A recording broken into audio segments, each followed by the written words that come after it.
I'm Amanda of Hodges Weir Photography, and I'm here to talk to you about the Fujifilm X Series and why it's the right system for me.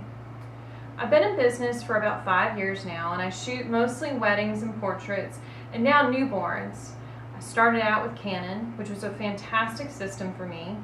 I had inherited some Canon cameras from my father, who is the track photographer at the fairgrounds, and then eventually I added my own cameras. Started out with a 7D and then a 5D Mark II and a 5D Mark III. And I was gearing ready to upgrade to the 5D Mark IV when a friend suggested that I look at Fujifilm. I was really looking at the time for a travel camera. I wanted something to take with me to New York with my husband. And so I started looking at the X-T10, which is what I ultimately purchased. Here it is. It came with a kit lens, which is a 16-50. Basically, that makes it a 24-70 because this is a 1.5 crop factor. It's not a fast aperture lens, it's a 3.5 to 5.6 variable lens. But for New York, it was perfect because most of the time we were going places that were well lit. You don't really need a fast aperture when you're on the top of the Empire State Building. It was also taken on trips like to the Virgin Islands, places like that, also well lit. And it was a nice lightweight camera and lens. Now, of course, you get a camera like this and you want to play, you're going to get a fun lens too. So I also got the 23 1.4. I can't show you that lens because that's the one that's on the camera that I'm recording this video on. But I played with it at a wedding. I shot with this camera and that lens, and I took behind the scenes pictures and I took pictures of getting ready, and it was amazing what this lens could do. This camera allowed me to get down low or shoot high and not be noticed by the bridesmaids and by the bride. I could be kind of covert, which is nice when you're trying to shoot documentary work. The minute you put that camera to your eye, everybody knows you're taking a picture and you're taking a picture of them and they need to act a certain way. But when you're able to shoot from the hip, they don't always notice. They think maybe you're just looking at old pictures. They don't really know what you're doing. So it's perfect. It's perfect for documentary work, and I loved it. We had one problem though. It only had a single card slot. I don't feel comfortable shooting weddings without a dual card slot now. Never had a problem with a card failure, but I really don't want to take that chance. Not with someone's special wedding pictures. So for ceremony pictures, first kiss, first dance, I want to have a dual card slot. So I really couldn't use it on a wedding day the way that I wanted to until the Fujifilm X-T2 was released. Here's the X-T2. This camera has been my workhorse. This lens that I have on it right now is the 56-1.2, which turns it into an 85 on this body. So it's an 85 1.2, and look how nice and small it is.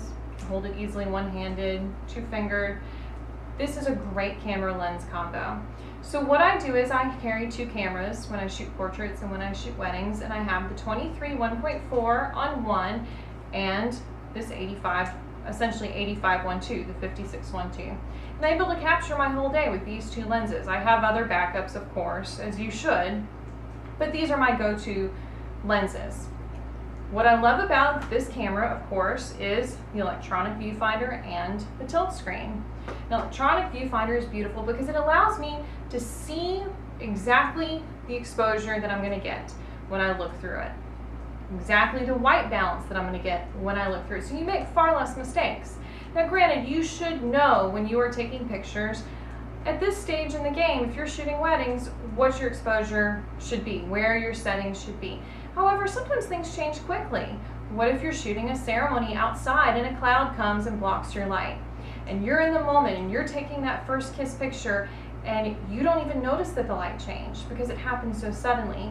But if you're looking through an electronic viewfinder, you're going to see that that screen has gone dark and you're going to make your adjustment.